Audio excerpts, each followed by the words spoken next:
पहुंचे। भजन सत्संग इत्यादि करता था, पर मन में ये रहता था कोई दुखी लोग मिले और जो कष्ट से पीड़ित होते थे उनके पास पहुंचे और उनकी श्रम और ज्ञान के द्वारा सेवा सहायता करें, ये भाव मन में रहता था।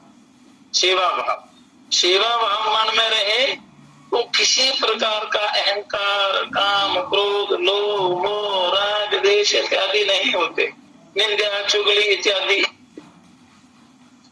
तो यही थी उसके जीवन की चर्या, जिसे किशोर वय से लेकर वृद्धावस्था तक अविचल श्रद्धा के साथ चलाता रहा। तो जब सेवा भाव रहता है तो फिर उसको लोग अच्छा कहें, बुरा कहें, निंदा, चुगली, उससे परे रहता है। क्योंकि ये जितने भी ये दोष हैं, राग, द्वेष, जलन, डाह, दंभ, निंदा, चुगली, किसी की बुराई करना, चुगली करना, ये बड़े बड़े महाभयंकर रोग होते हैं। यही भयंकर रोग बनकर इस जीवन का अंत कर देते हैं, 84 लाख के चक्रों में डाल देते हैं। इसलिए कभी भी ना निंदा सुननी, निंदा चुगली ना सुननी ना करनी। सुनने वाला भी बड़ा घोर पापी होता है, तो करने वाला तो होता ही है, और ये सुनने वाला उससे भी ज्यादा पापी होता है। तो इसलिए मनुष्य के श्रवण जो है, श्रवण जो दिए हैं परमात्मा ने, जे शुभ सुनने के लिए दी, शास्त्रों का श्रवण, सत्संग सुनने के लिए और अच्छे भजन सुनने के लिए, श्रवणों द्वारा जो ज्ञान अंदर जाता है, जो भी चीज अंदर जाएगी उसका वैसा ही फल आपको मिलेगा। अगर अच्छे शब्द अंदर जाएंगे तो आपको अच्छा फल मिलेगा, क्योंकि शब्दों का बड़ा प्रभाव होता है, बहुत भारी असर होता है। शब्द ही ब्रह्म है। तो इसलिए वाणी से कभी भी, कोई भी, किसी भी समय कोई अपशब्द नहीं कहना, गाली गलौच नहीं करना, निंदा चुगली नहीं करना, व्यर्थ की बातें नहीं करना, व्यर्थ की हंसी मजाक में अपना जीवन बर्बाद नहीं करना। तो उचित बोलना, सच बोलना, शास्त्रानुसार बोलना, व्यर्थ नहीं बोलना, यही मौन व्रत होता है। गाली गलौज करते रहे, उल्टे सीधे बोलते रहे और फिर बाद में मौन होकर प्रायश्चित करें, बोलना बंद कर दें, मौन व्रत हो गया जी, और अंदर में वो विचार उल्टे सीधे चलते रहते हैं, तो ये मौन व्रत नहीं होता। युक्त बोलना, युक्त कहना, युक्त सुनना, युक्त चलना, युक्त खाना, युक्त व्यवहार करना, युक्त व्यवहार करने से मनुष्य का जीवन सफल होता है, तभी साधना पूर्ण होती है। कोई विद्वान या साधक जितना मंजिल चाहे बड़ा हो, पर उसके ये जो कर्म हैं, जो आदतें हैं, ये अगर खराब है तो वो विद्वता किसी काम की नहीं, वो साधना किसी काम की नहीं। आपका अगर राग द्वेष नहीं मरा, मेरा तेरा नहीं मिटा, अच्छाई बुराई के चक्कर में पड़े रहे, निंदा स्तुति के चक्कर में, तो सारा जीवन बर्बाद हो जाता है। वो कोई भी क्यों ना हो, चाहे सामान्य व्यक्ति हो, गृहस्थी हो, ब्रह्मचारी हो, सन्यासी हो, योगी हो, कोई भी हो। कहते हैं कि आचारहीन, व्यवहारहीन और अनुशासनहीन व्यक्ति को वेद और शास्त्र ऐसे छोड़ देते हैं जैसे पंख लगने पर पंछी अपने घोंसले छोड़ देते हैं, फिर वहां नहीं आते दोबारा, घोंसले छोड़ देते हैं स्वतंत्र हो। तो ऐसे ही वेद, श्रुतियां, स्मृतियां जितनी मर्जी पढ़ो, पर जब तक आपका व्यवहारिक जीवन ठीक नहीं है, व्यवहार अच्छा नहीं है, आपका बोल चाल और खान पान, रहन सहन, व्यवहार अच्छा नहीं है, तो उसका कल्याण नहीं होता। और जो अनपढ़ व्यक्ति है पर सदाचारी है, शिष्टाचारी है, सभ्याचारी है, सभ्यता का वो अनुसरण करता है, व्यवहार अच्छा है, युक्ति युक्त है, तो वो उससे अरबों गुना महान होता है, कल्याणकारी होता है, उसका कल्याण हो जाता है। चतुर चालाक जो लोग हैं तो उनका कल्याण बड़ा मुश्किल होता है। शुद्ध पवित्र अंतःकरण पवित्र होना चाहिए। ज्यादा पढ़ने से कोई ज्ञान नहीं होता। जब तक व्यवहारिक ज्ञान आपके अंदर नहीं है, व्यवहार अच्छा नहीं है और शास्त्रानुसार आप नहीं चलते हैं, तो फिर कल्याण ध्यान साधना कैसे होगी? नहीं होगी। तो प्रथम सीढ़ी है आपका आहार, आपका आचार, आपके विचार, आपकी बोलचाल, आपकी वैसे ही उसके अनुसार ही आपके अंदर की सोच बनेगी। तो वो उसमें सेवा भाव था। तो सेवा से क्या होता है? अहंकार मिट जाता है, मेरा तेरा मिट जाता है, निंदा चुगली जो मर्जी करे उसका सेवा भाव रहता है कि मुझे अपना कर्तव्य करना है। तो आपको फल आपकी भावना के अनुसार मिलेगा, किसी के कहने से कुछ नहीं होगा। तो कानों का भी मनुष्य पक्का होना चाहिए, श्रवण इंद्रियां, दृष्टि से भी मनुष्य पक्का होना चाहिए, वाणी से भी मनुष्य पक्का सच्चा शुद्ध पवित्र होना चाहिए। पवित्र दर्शन, पवित्र वचन और पवित्र श्रवण, ये पवित्रता के लिए है, आत्मोद्धार के लिए है, आत्म कल्याण के लिए है। ये तो समय आया और उस व्यक्ति का जो सेवा भाव करता था, समय आया और समय का मरण का दिन आ पहुंचा। समय काल चक्कर चलता रहता है, वो किसी का इंतजार नहीं करता। तो समय को आपने पकड़ना है। बंदिया भक्त संभाल न सदा जानता है, बंदिया भक्त संभाल न सदा जानता। तो जब मरण दिन आ पहुंचा, स्वर्ग से विमान आया, देवताओं से चला रहे थे, देवता उस विमान को चला रहे थे। तो श्रुति कीर्ति स्वर्ग पहुंच गए, पर शीघ्र ही वहां के वैभव विलास से दुखी होकर उन्होंने अपना स्थान नरक में बदलने का निश्चय किया। उन्होंने सोचा कि मैं सुविधा में आ गया, मेरी सेवा छूट जाएगी, मेरा धर्म कर्म छूट जाएगा, तो मेरा कल्याण कैसे होगा? तो ब्राह्मण ने देवताओं से प्रार्थना की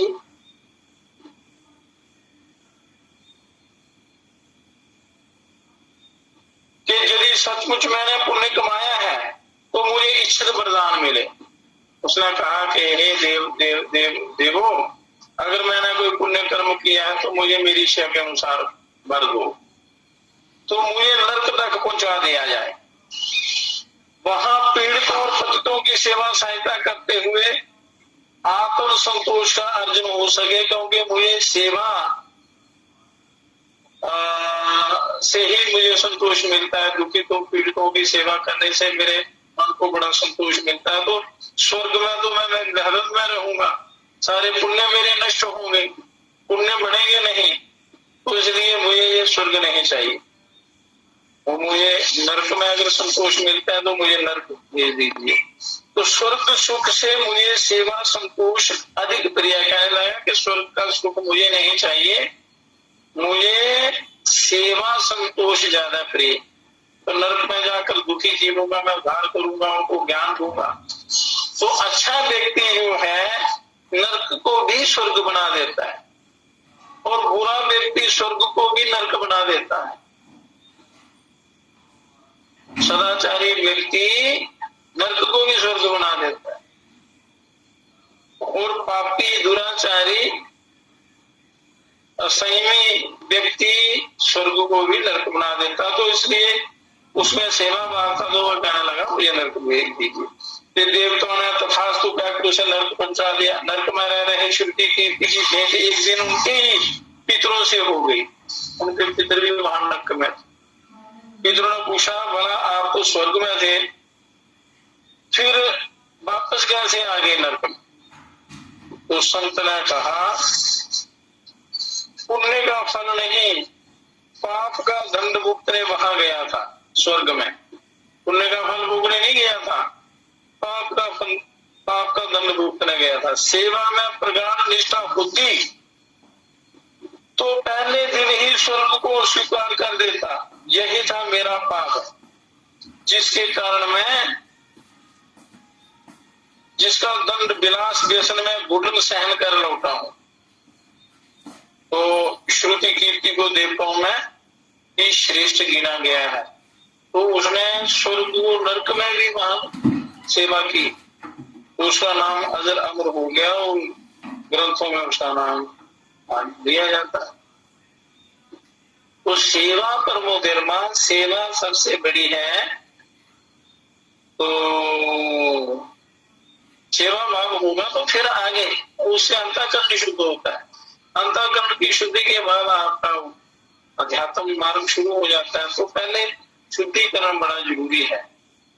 आपका आत्मानुसंधान करने के लिए आपके व्यवहारिक जो शुद्धि है वो बड़ी जरूरी है, अन्यथा ये जीवन व्यर्थ चला जाता है। अब कहते हैं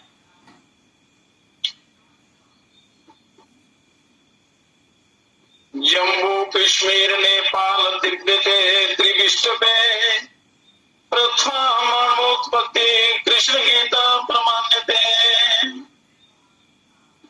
शास्त्रों में लिखा है, गीता में लिखा है, जम्मू कश्मीर नेपाल और तिब्बत के मध्यम हिमालय में आदि सृष्टि में सबसे पहले मानव की उत्पत्ति हुई, मनुष्य की उत्पत्ति हुई। ये वेदों में, शास्त्रों में, गीता में लिखा है।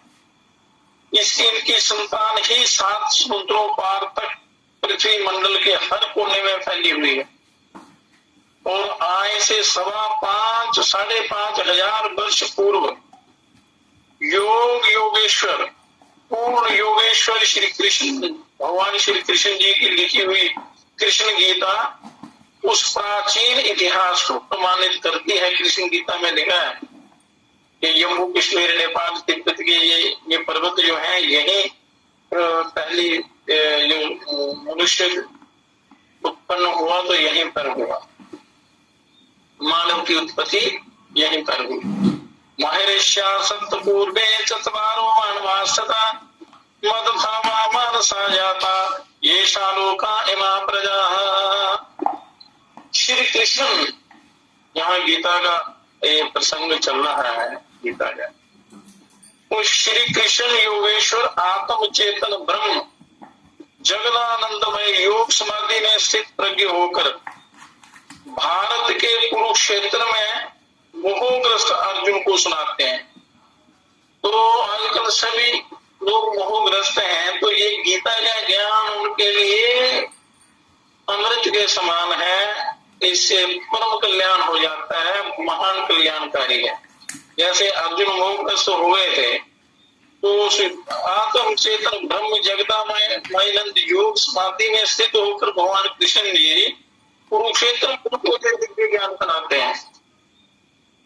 कुरुक्षेत्र में कि आदि सृष्टि से मानव जगत के बीज स्वरूप सबसे पहले मनुष्य मंत्र दृष्टा 7 महर्षि पैदा हुए। मरीचि, अत्रि, अंगिरा, पुलत्स्य और पुलाह, ऋतु, वशिष्ठ और 4 मनु महाराजा ब्रह्म बेता स्वरूप मेरे शुद्ध सात्विक संकल्प से सृष्टि अवस्थित करने के लिए प्रकट हुए। फिर इन्होंने अपनी संतान को पढ़ा लिखाकर सारी पृथ्वी पर फैलाया। तो भारत सदा से ये विश्व गुरु रहा है, क्योंकि अध्यात्म की वजह से सारा अध्यात्म ज्ञान इसमें पूर्ण भरा हुआ है, उत्प्रोत है। पर मोहग्रस्त होने के कारण लोग भूल गए और दुख पाते हैं। सिद्ध क्षेत्रे गुरु पीठे यमनिमादि संयुता भराती सदगुरु जया चित्त संबोध कारकम।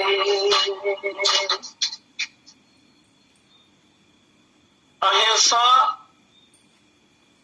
सत्य, चोरी, चोरी ना करना, ब्रह्मचर्य, क्षमा, धीरता, दया, नम्रता और पवित्र भोजन, पवित्रता और शुद्ध रहना, ये 10 यम है। इनका पालन करने वाला, मतलब जमों का पालन किए बिना आपका ये शुद्धिकरण नहीं होगा।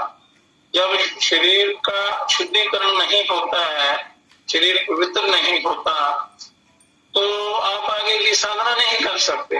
मन मलिन हो जाता, मलिनता छा जाती है, तमोगुण छा जाता, तो फिर ध्यान साधना नहीं होती।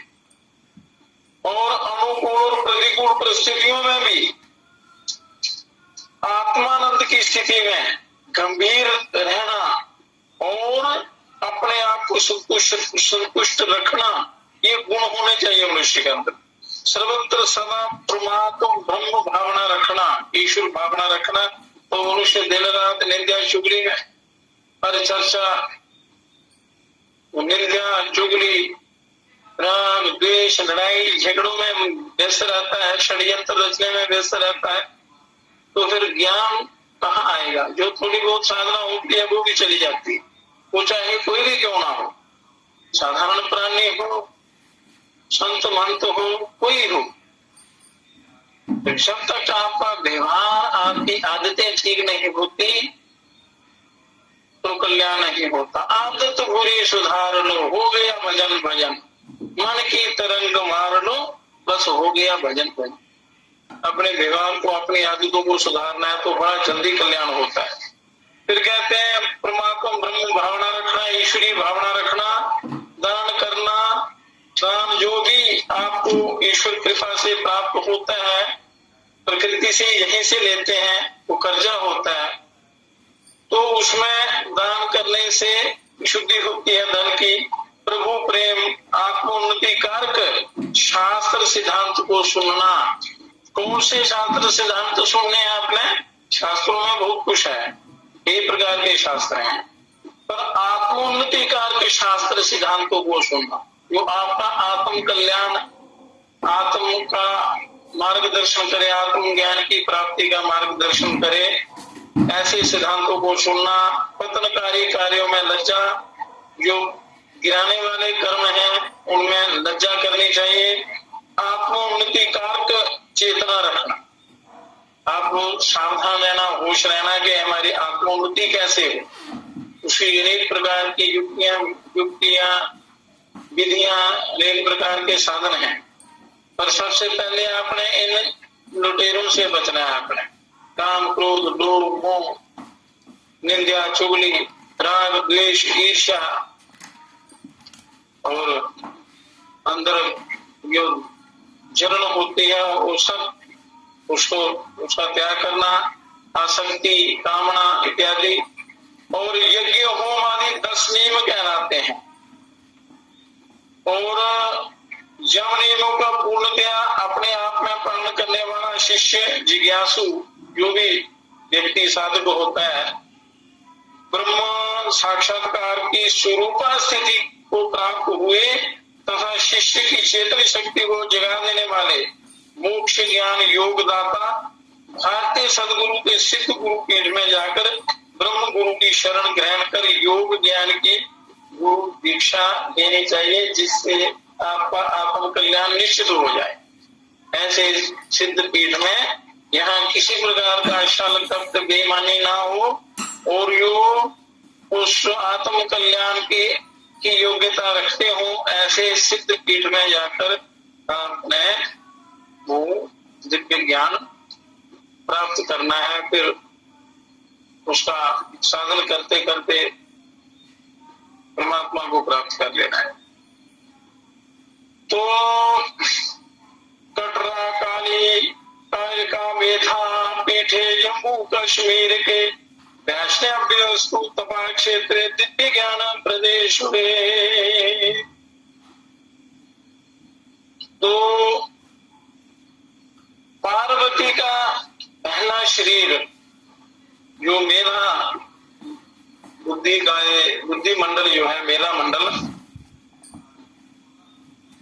दक्ष कन्या सती देवी पहला शरीर जो था माता पार्वती का, दक्ष कन्या सती देवी अपने पति महेश्वर शिव की आज्ञा बिना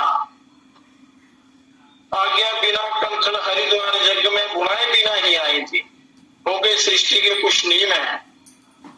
उन नियमों का उल्लंघन करने से तो दुख भोगना पड़ता है। तो शास्त्रों का जो उल्लंघन करता है, उनकी आज्ञा का पालन नहीं करता है, तो उसको दुख भोगना पड़ता है। ऐसे ही यहाँ जो कानून बनते हैं, उनका उल्लंघन करने पर जेल हो जाती है, फांसी हो जाती है, दंड मिलता है। उसी प्रकार आप अगर परमात्मा के बनाए हुए जो नियम है, उनका उल्लंघन करने पर या जो आचार है, लोकाचार है, शास्त्राचार है, सदाचार है, तो वो फिर दुख भोगना पड़ता है मर्यादा के बाहर चलने से।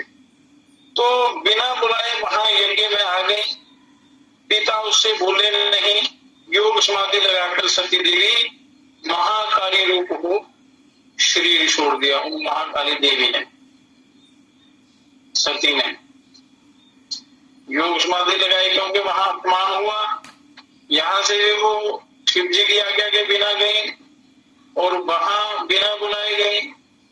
फिर उन्होंने आगे उसका सत्कार नहीं किया। उसी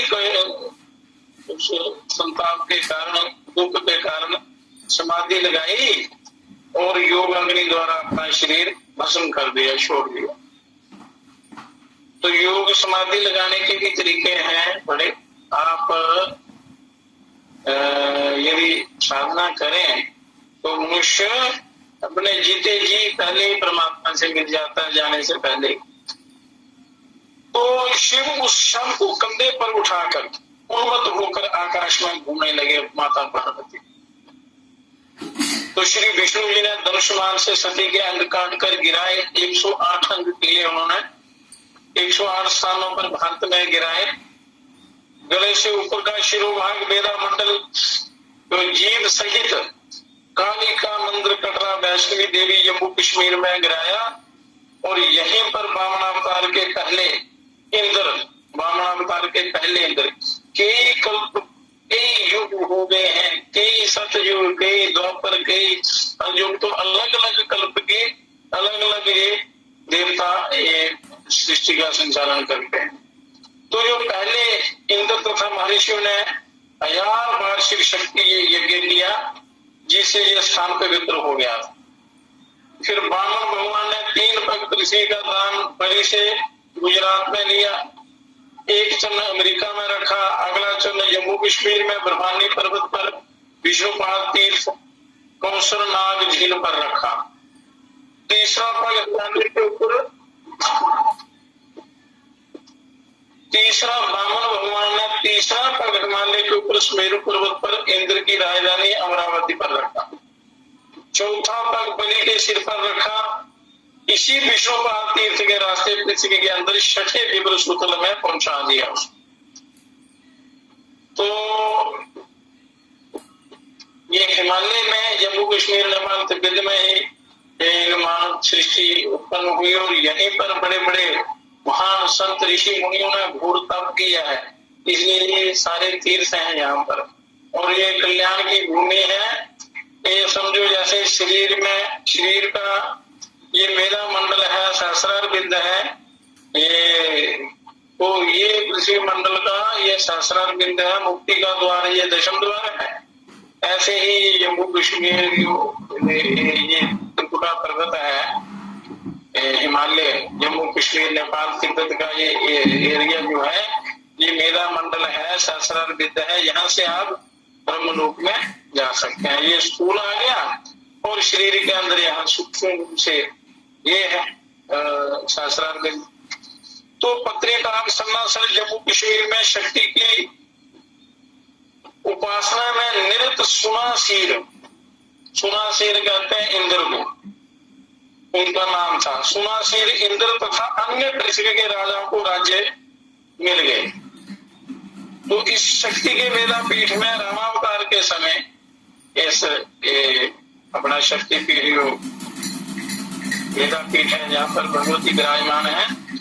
तो वेदापीठ में रामावतार के समय सीता जी की छोटी बहन रत्नाकर सागर में रहने वाली अग्निदेव ब्राह्मण की कन्या वैष्णवी देवी, अग्निदेव की कन्या है ये रत्नाकर सागर में रहने वाली अग्निदेव ब्राह्मण की कन्या वैष्णवी देवी श्री राम जी की आज्ञा अनुसार राम जी की आज्ञा के अनुसार आकर भगवान विष्णु जी की प्राप्ति के लिए तपस्या करने लगे यहाँ इस वैष्णवी देवी धाम में, त्रिकुटा पर्वतों पर। तो वैष्णवी देवी ने अपने तप से इस क्षेत्र को पवित्र कर दिया, ज्ञान विज्ञान प्रद बना दिया। अभी भी यहाँ इन पहाड़ों में बड़े सिद्ध लोग बैठे हैं, पता नहीं है किसी को भी, बड़ी तंद्राएं हैं, बड़ा तप कर रहे हैं माता के चरणों में। तो कलयुग के अंत तक देवी की महिमा बढ़ती रहेगी इस दिव्य स्थान की। तो यहाँ रहकर जो लोग साधना करते हैं, पूजा पाठ जब तक अच्छे कर्म करते हैं, उनको तो करोड़ों गुना ज्यादा फल मिलता है, माता रानी देती है, वही परमात्मा से भी मिला देती है मां भगवती जग जननी उनकी कृपा से। और जो पाप करते हैं तो घोर नरकों में जाते हैं, करोड़ों गुना ज्यादा पाप होता है। धर्म स्थान पर कोई अगर पाप करता है तो करोड़ों गुना ज्यादा पाप बढ़ जाता है, अगर थोड़ा पुण्य करता है तो करोड़ों गुना ज्यादा पुण्य मिलता है, पुण्य लाभ मिलता है। तो ऐसे तीर्थ स्थानों में कभी भी पाप तो कहीं भी नहीं करना चाहिए, पर तीर्थ स्थानों में कभी भी भूल कर स्वप्न में भी बुरा ना सोचना ना करना चाहिए। हाँ, कल्याण के स्थान है, कल्याण की भावना रखकर अच्छे कर्म करना चाहिए। तो कृष्ण कालीन वेद व्यास ने लिखा है, भगवान कृष्ण जी के समय जो वेद व्यास हुए हैं उन्होंने लिखा है, मेधा काश्मीर मंडले शुद्धि कपाल मोचने, प्रभु प्रेम को धारण करने की शक्ति मेधा है। प्रभु प्रेम को धारण करने की शक्ति, परमात्मा की अध्यात्म की तरफ जाने की शक्ति जो है वो मेधा है। मेधा तो पूर्वोक्त मेधा पीठ, इसी सिद्धि पीठ पर सती देवी का शिरोभाग मेधा मंडल शिला रूप में जीव मुख दांत केश सहित गले का ऊपरी भाग प्राप्त हुआ है। इसी स्थान पर ध्यान योग में स्थिर होकर बड़े सिद्ध योगियों का कल्याण हुआ है। यहाँ पर सदगुरुदेव स्वामी हरिभक्त चैतन्य सच्चिदानंद परमहंस, ये सर्वदर्शनाचार्य, योगाचार्य, आयुर्वेदाचार्य, इन्होंने बड़ी विद्या प्राप्त की थी और साधना भी बड़ी दिव्य साधना की।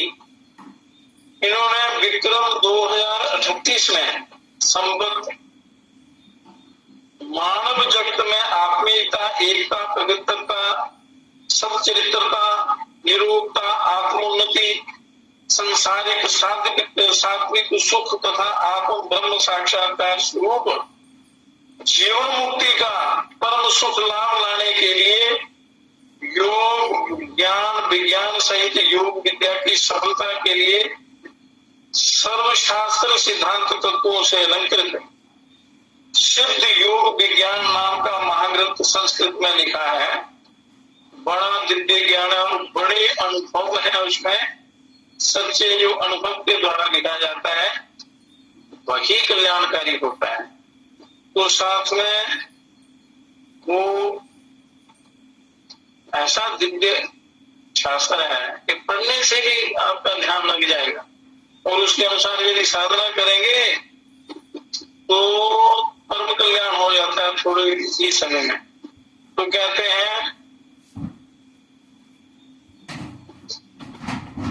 कि किसी का खंडन मंडन ना करते हुए, जो किसी का खंडन मंडन करता है तो समझो उसको ज्ञान नहीं, वो सृष्टि का भला नहीं करता, वो सृष्टि लोगों का पतन करता है, अपना भी पतन करता है। किसी का खंडन मंडन ना करते हुए प्राचीन शास्त्रों ग्रंथों के मानवोपयोगी जो मनुष्य के काम की जो चीजें हैं, अनेक सिद्धांत तत्वों को आधुनिक परिस्थितियों में अनुकूलता संपन्न बनाने वाला और अग्रिम युग का जो आने वाला युग है उस सन्मार्ग प्रदर्शक योग पदों का वहां उस ग्रंथ में वर्णन किया हुआ है।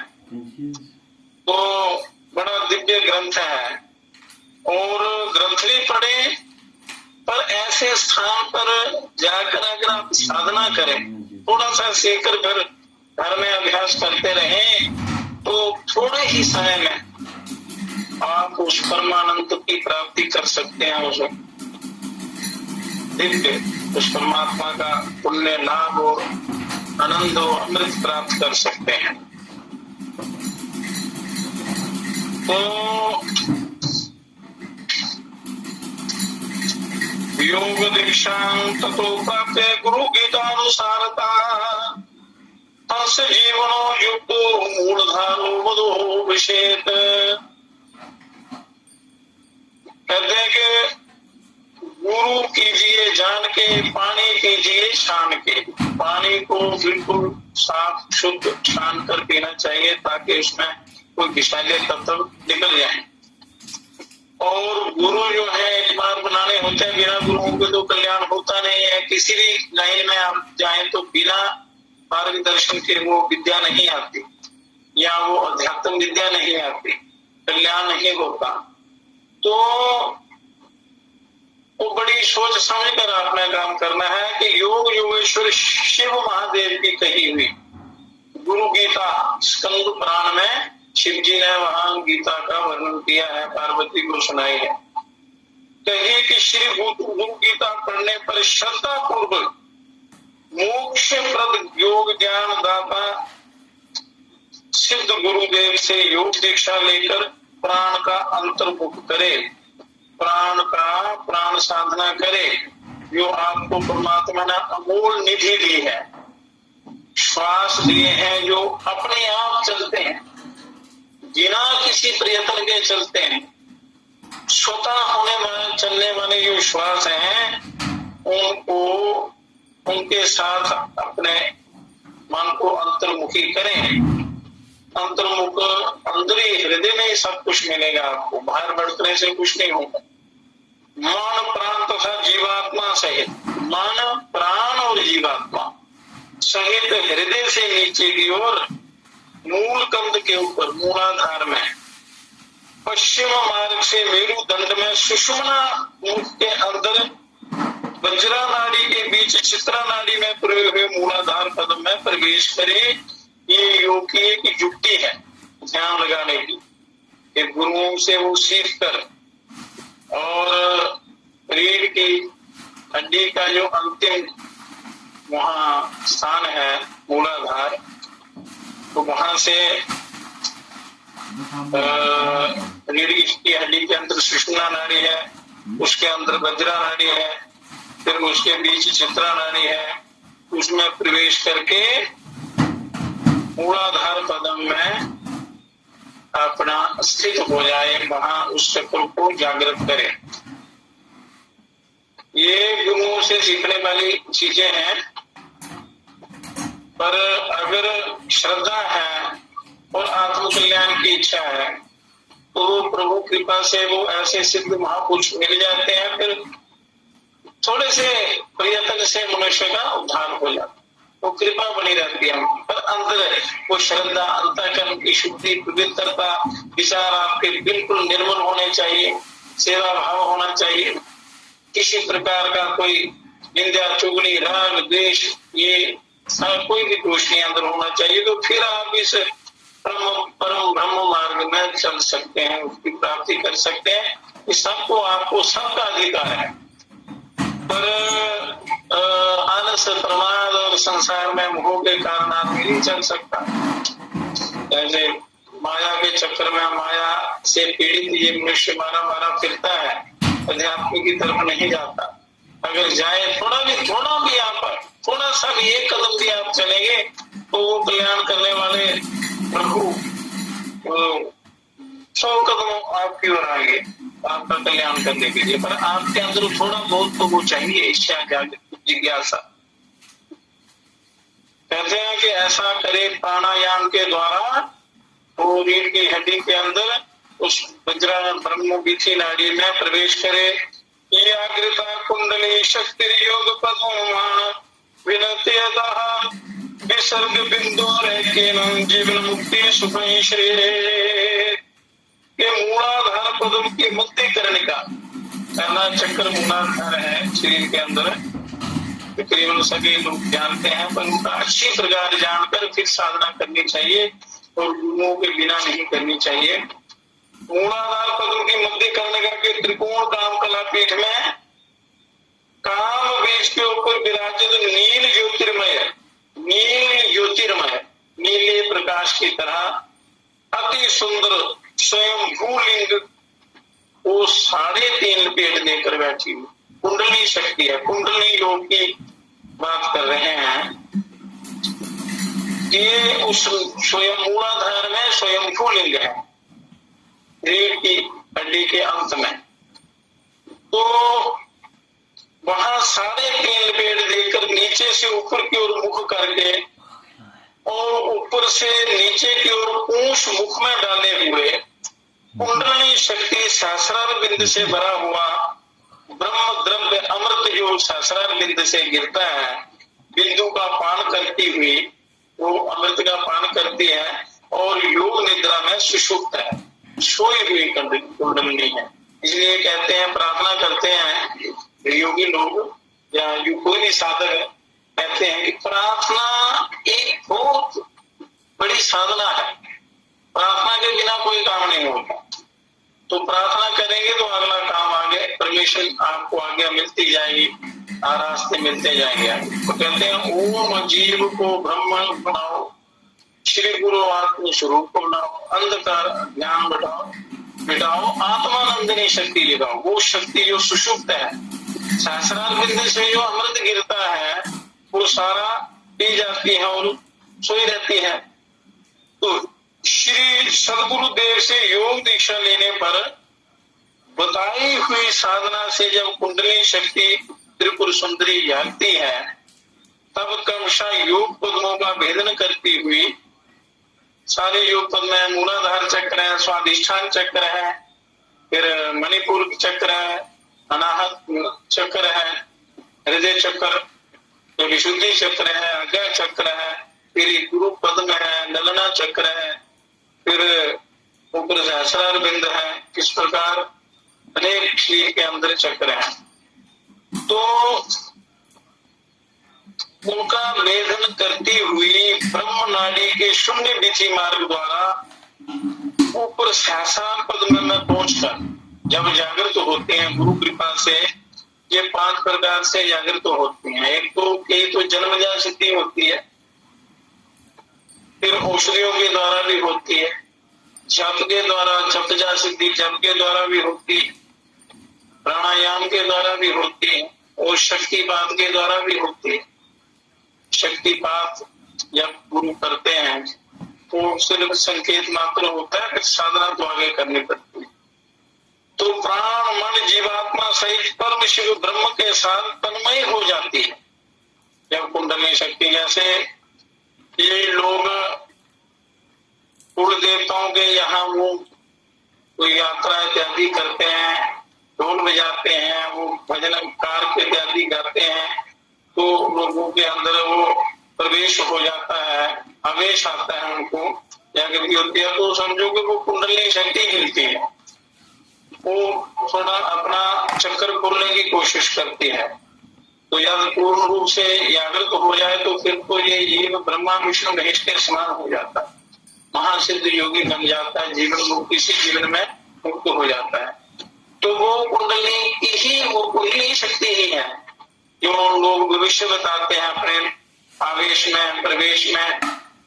तो वो कुंडली सर्पणी के रूप में है। तो नाद से ये महाकुंडली बड़ी प्रसन्न होती है, तो जागृत होने की कोशिश करती, पर अज्ञान की वजह से वो पूर्ण रूप से नहीं जागृत होती, तो मनुष्य वहीं तक फंसा रहता है।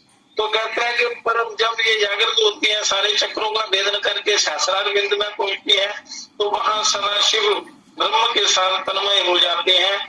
सृष्टि 2 बिंदु विसर्ग और 1 बिंदु ब्रह्म ओम, इससे सामरस्यामृत का पान अनुभव होने पर जब कोई भी जीव ये करता है तो वो उसमें कुंडली शक्ति परम शिव के साथ मिलते हैं, तो उस समय जीव के कर्म बंधन मुक्त हो जाते हैं, सारे कर्मों का हिसाब किताब हो जाता है, कर्मों से ऊपर उठ जाता है मनुष्य, उसको कर्म नहीं भोगने पड़ते। पुनः पदों में समस्त देव संतर्पण अमृत वर्षा करती हुई फिर पुनः वो वहां से वापस अपने मूलाधार में आते हैं, अमृत की वर्षा करती हुई कुंडली शक्ति मूल पद्म अपने विश्रांति स्थान में आ जाती है। ये युक्ति गुरुओं से सीखी जाती है, बड़ी गुरुगम्य ये चीजें हैं। ऐसे किताबें पढ़ के या मोबाइल में देख के ऐसे नहीं होता है। जिन्होंने साधना की उनको ये बड़ी युक्ति से करनी होती है, क्योंकि जब कुंडली शक्ति जागृत होती है, कहीं साधना करते करते जागृत हो जाए तो जागृत होती है, तो इसकी जो गति है, स्पीड है 3,45,000 किलोमीटर पर सेकंड की इसकी स्पीड होती है।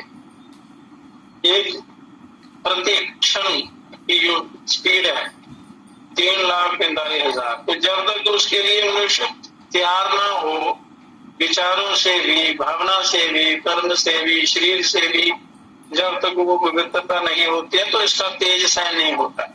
तो इसलिए ये गम्य चीजें हैं। महाराज मूल पद्म अपने विश्रांति स्थान में आ जाती है। जीव आत्मा हृदय में, मन भ्रूण मध्य में विराजते हैं और प्राण अंदर की ओर मूल तंत्र तक और नासिका के 24 अंगुल भार तक आते जाते हैं। तो प्रतिदिन मूलाधार से सहस्रार पद तक आने जाने के अभ्यास से योगी ब्रह्म स्वरूप ही हो जाता है।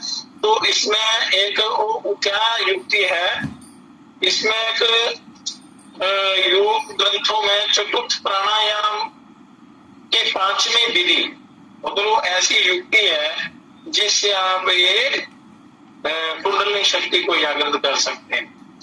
उससे शरीर स्वास्थ्य लाभ भी होता है, शरीर के सारे रोग आदि व्याधियां मिट जाती हैं और ये कुंडली सुषुम्ना नाड़ी जो है वो खुल जाती है। उसके अंदर धर्म विधि नाड़ी है जो परमात्मा तक पहुंचाते हैं, तो वो सारी उससे खुल जाती है साधना से, उस प्राणायाम से। तो उस प्राणायाम का वर्णन कल करेंगे। और ऐसे एक पैदल यात्रा होती है, एक साइकिल से होती है, एक बस से होती है, एक ट्रेन से होती है और एक हवाई जहाज से होती है, एक रॉकेट से होती है। तो इन सबसे सर्वोपरि यात्रा ये योग विद्या है। ये कुंडली जो जागरण है ये बड़ा शॉर्टकट, जल्दी और सीधा रास्ता ईश्वर की प्राप्ति का है, पर है करना युक्ति से पड़ता है। तो सारे मनों को होकर उसकी भी युक्तियां हैं, विधियां हैं, तरीके हैं। तो मनुष्य के अंदर यदि जिज्ञासा हो, अंतःकरण पवित्र हो, वही व्यक्ति कर सकता है। अब लास्ट श्लोक है। बाकी ये जो ब्रह्म ज्ञान की बात है, ये युक्ति थोड़ी सी युक्ति कल बता देंगे। तो अगर 10, 15, 20 मिनट भी आप ध्यान करेंगे तो निश्चित रूप से आपकी वो शक्ति जागृत हो सकती है। जगद काये कृता तदपि हृदय तच पुरुषे उमासं बिंदुस्तुं तदपि परनागाक्षे तदे तद ज्ञानाक्षे तदपि परमानंद विभवे शैल व्योमाकार ब्रह्मा भवशीलो विमुक्तिवान्।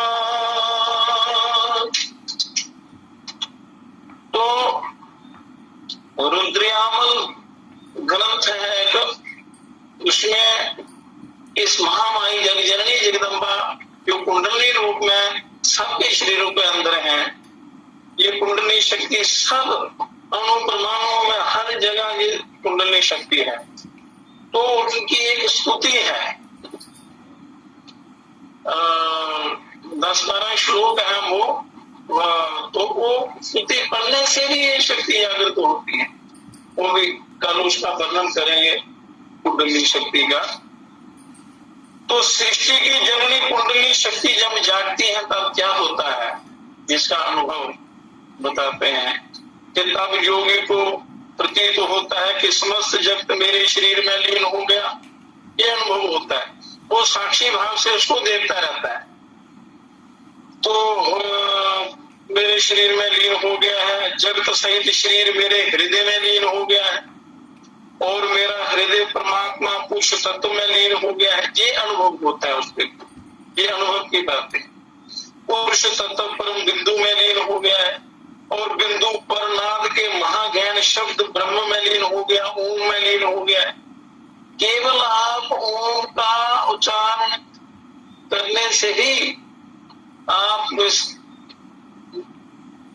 जीवन का, अपने जीवन का उद्धार कर सकते हैं, अपना उद्धार कर सकते हैं। ये ओम जो है ये विमान का काम करते हैं, उस ब्रह्म तक पहुंचा देते हैं। कहते हैं वो शब्द ब्रह्म में लीन हो गया है, ओम को शब्द ब्रह्म कहते हैं। ये महानाद भी अनंत असीम ज्ञान सागर में लीन हो गया, और परम ज्ञान तत्व की सच्चिदानंद द्वय परम ब्रह्म विवास में लीन हो गया है, और नित्य सत्य परम चेतन ब्रह्मानंदमय चिदाकाश परम शक्ति, परम शिव शक्ति ब्रह्म स्वरूप अपने आप का अनुभव शील योगी सर्वत्र सदा विजय होता है। ऐसे परमानंद की अनुभूति होती है जब ये जागृत होती है, जिसका कोई वर्णन नहीं कर सकता, वो अनुभव करने वाला ही जान सकता है। जैसे कोई मीठा पदार्थ खाता है, शहद खाता है, जब गुड़ सेवन करता है, पर वो उस मिठास का वर्णन नहीं कर सकता, उसका अनुभव होता है, वो बता नहीं सकता। जैसे गूंगा कोई भी वो अपने अनुभव बोलकर नहीं बता सकता, ऐसे ही जब ये उस परमानंद की अनुभूति होती है तो कोई शब्द नहीं है, वो आपके पास वो साधन नहीं है, वो यंत्र नहीं है, ये मन बुद्धि वाणी इत्यादि वहां काम नहीं करती। तो ऐसा दिव्य आनंद उस परिपूर्ण ब्रह्म का प्राप्त होता है जब वो पुरुष ये साधना करता है। तो उसके बाद इसका आखिरी दूसरा एक श्लोक है चित्तकुंजनी शक्ति का, उसके बाद समाप्ति करेंगे। क्योंकि तो बड़ा गहरा और बड़ा दिव्य ज्ञान है, इसको बार बार सुनने से समझ में आता है, और अभ्यास करने पर इसका पूरा पता चल जाता है। फिर मनुष्य को अपने आप की जानकारी हो जाती है। लक्ष्य आपका है स्वयं को जानना, जब उसको स्वयं को आपने जान लिया तो परमात्मा मिल गए। तटित कोटि ज्योतिर्विद्युत दलित खड़ ग्रंथि गहनम प्रविष्ट स्वाधारम पुनरपि सुधा वृष्टि वपुषा किमपि सच्चिदानंद घनानंद सगलीभूतमनिशं भजे दामं श्यामं शिवरस पदुतं निश्चल द्युतिम्। के चित्त शक्ति कुंडली जब जागती है, ये बहुत बड़ा महान विषय है ये, तो जब जागती है तब कोटि कोटि बिजलियों के समान, करोड़ों सूर्यों के समान, करोड़ों बिजलियों, करोड़ों अग्नियों के समान दिव्यमती होकर, प्रकाशित होकर अपने प्रवाह मंडल से ही समस्त योग पद्मों की जटिल ग्रंथियों का भेदन करती हुई, जटिल ग्रंथियां हैं ब्रह्म विष्णु महेश, इन ग्रंथियों का भेदन करते हुए अपने परमात्मा ब्रह्मधाम सहस्रार बिंद में परम शिव में तल्लीन होकर पुनः समरस स्वरूप योगामृत की वर्षा करती है, और शिव शक्ति एक ही भाव द्वय ब्रह्म समाधि में अनिर्वचनीय है, जिसका वर्णन नहीं किया जा सकता, जो इन शब्दों से नहीं बताया जा सकता। अनिर्वचनीय सचिद घनानंद द्वय ब्रह्म ही सब और निरंतर रहता है। अनिर्वचनीय वही जो सबको देखता है, सबका करता धरता है, नियंता है, जो स्वयं को भी देखता है वही देख पाता है। तो जो अनुभव होता है वो वही ब्रह्म ही कर रहा होता है। तो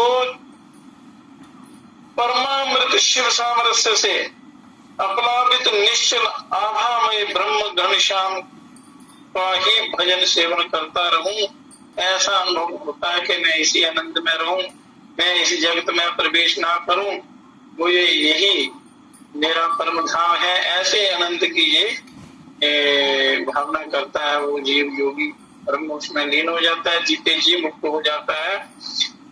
ब्रह्मंड बुध बुध बुध बुध कदम्ब संकुलोयं मायोर्दधीर्विविधदुःखतरङ्गमाला आश्चर्यमेव घटितं प्रलयं प्रयाति चिद्ध्यानं संतते महाबड़वा मूर्खजनों। ये जितनी भी साधनाएं हैं उस शक्ति को जागृत करने के लिए हैं।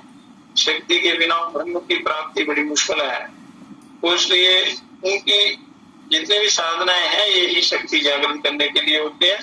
तो कहते हैं असंख्य ब्रह्मांड रूपी बुलबुलों के कदम्ब पुष्प समूह जैसा भरा हुआ अनेक प्रकार के दुखों की तरंग रूपी मालाएं पहने हुए ये माया सागर, ये संसार सागर एक दुख रूपी मालाओं से भरा हुआ है। संसार सबको व्याकुल करता है, ये संसार में हर व्यक्ति व्याकुल रहता है, हर व्यक्ति दुखी रहता है। परंतु बड़े आश्चर्य की बात है कि कुल कुंडली शक्ति जागृत होकर सब योग पद्मों का भेदन करती है। फिर मूलाधार पद्म से मेरु दंड के अंदर ब्रह्म बीथी द्वारा, ब्रह्म बीथी नाड़ी है और मार्ग है प्राप्ति की प्राप्ति द्वारा ऊपर की ओर मन प्राण जीव सहस्रार बिंद में ब्रह्म के साथ एक हो जाती है। मन प्राण और जीव के समेत ब्रह्म में मिलकर एक हो जाती है। तब इस आत्म ब्रह्म ज्ञान की प्रभा रूपी ज्ञानाग्नि के मुख में ये माया सागर तत्क्षण विलीन हो जाता है। तो ये माया सागर से ही आपने बचना है। तो ये जग जननी जगदम्बा जिनकी आप पूजा करते हैं स्थूल रूप में, साक्षात प्रकट रूप में, वो आपके अंदर मूलाधार में सदा शिव को स्वयंभू लिंग नीलिमा लिए हुए, जो जैसे जब सूर्योदय को चढ़ते हुए आप देखते हैं टकटकी लगाकर एक नजर से, तो वहां फिर वो किरणें नहीं दिखाई देती है, नीला तेज दिखाई देता है। ऐसे नील आभा से युक्त वो स्वयंभू प्रकाश रूप स्वयंभू लिंग है, उनको सदाशिव है, उनको घेर कर ये वहां में उनकी शक्ति बैठी हुई। तो जब ये जागृत होते हैं तो इस जीव का उद्धार हो जाता है, परमानंद की अनुभूति होती है, परम कल्याण हो जाता है। तो इनको जगाने की कई युक्तियां हैं, तो कुछ ना कुछ अंश में, थोड़ा से अंश में ये जागृत रहते हैं जिससे ये सारा जीवन चलता है। अगर आप कल्याण चाहते हैं तो जब ये पूर्ण रूप से जागृत होती है तो ब्रह्म से मिला दो। तो ये जग जननी जगदम्बा माता सूक्ष्म रूप से आपके अंदर शरीर में है, स्थूल रूप से बाहर यहाँ विराजमान है, सब प्रकार से सबका कल्याण करते हैं। जिनके अंदर जो श्रद्धा है उसके अनुसार उसका कल्याण होता है। तो इस प्रकार मनुष्य को अपने कल्याण में लग जाना चाहिए। तो ये ब्रह्म ज्ञान कुंडली ज्ञान का लाभ को और सरलता से समझाएंगे। वो परमात्मा ही, वो भगवती ही, वो वही परमात्मा ही सबके अंदर बैठकर ये ज्ञान विज्ञान लेन देन जो परमात्मा ज्ञान का होता है वो परमात्मा ही होता है। श्रोताओं में भी वही ब्रह्म बैठा है, तो बोलने वाले में वही ईश्वर है, इसमें कोई कमी नहीं। कमी है वो सिर्फ सावधानी की, होश की और साधना की, भावना की।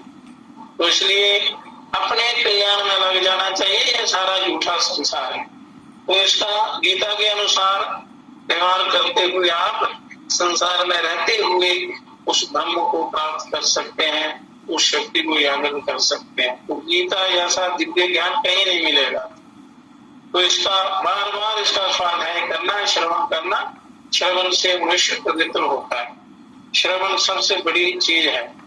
फिर श्रवण, फिर मनन होता है, फिर उसका अभ्यास होता है, फिर कल्याण हो जाता है। तो इसलिए हरि ओम तत्सत, हरि ओम तत्सत, हरि ओम तत्सत। हे विश्व पिता, हे राष्ट्रपिता, हे जगदाधार, हे करुणामय दीन दयालु, पूर्ण गुरु हे अपरंपार, हे महेश अब शीघ्र कृपा कर, हमें दीजिए योग विचार।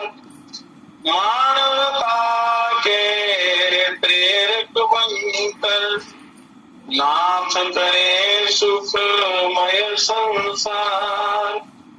हे परम पिता, हे विश्व पिता, हे राष्ट्रपिता, हे जगदाधार, हे राष्ट्रपिता, हे जगदाधार। हरि ओम।